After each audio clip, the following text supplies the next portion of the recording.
आज श्रावणाची सुरुवात आणि पावसाची जोरदार हजेरी. तर चला म्हटलं आज काहीतरी वेगळं खायला ट्राय करून बघूया. तर मी आज मक्याचे कणीस होते घरात, तर ते मक्याचे कणीस घेतले आणि ते कटिंग करून घेतले. त्यानंतर कांदा घेतला आणि हिरवी मिरची घेतली, ती व्यवस्थित बारीक कटिंग करून घेतली.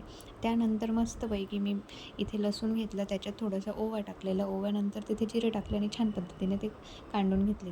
त्याच्यानंतर जे जे आपण मिश्रण केलेले ते सगळं मिक्स केलेलं आणि त्यानंतर थोडे बेसन पीठ टाकले. त्याच्यात बेसन पीठ नंतर थोडंसं आपण अरोरा पावडर म्हणजे तांदळाचं पीठ असतं ते त्याच्यात मिक्स करायचं.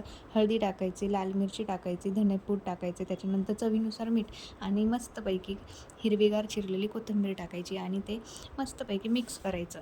मिक्स केल्यानंतर आपण व्यवस्थित पद्धतीने ती क्रिप्सी अशी आपल्याला मक्याची भजी तयार होणार आहे. त्यानंतर मस्त कडकडीत तेल तापायला ठेवायचं आणि त्यानंतर त्या तेलामध्ये आपण तयार केलेल्या मिश्रणाची अशी छान असे भजे सोडायचे.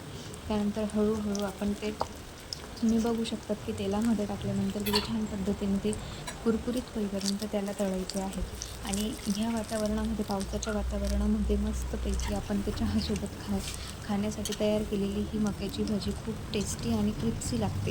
क्रिप्सी होण्यासाठी त्याच्यात ना थोडंसं तांदळाचं पीठ टाकायचं. तुम्ही आता बघू शकता की किती छान पद्धतीने इथे ही क्रिप्सी अशी मक्याची भजी तयार झालेली आहे. बघू शकता की ती छान पद्धतीने केलेली आहे. तुम्ही पण नक्की ट्राय करा आणि कमेंट करून मला सांगा.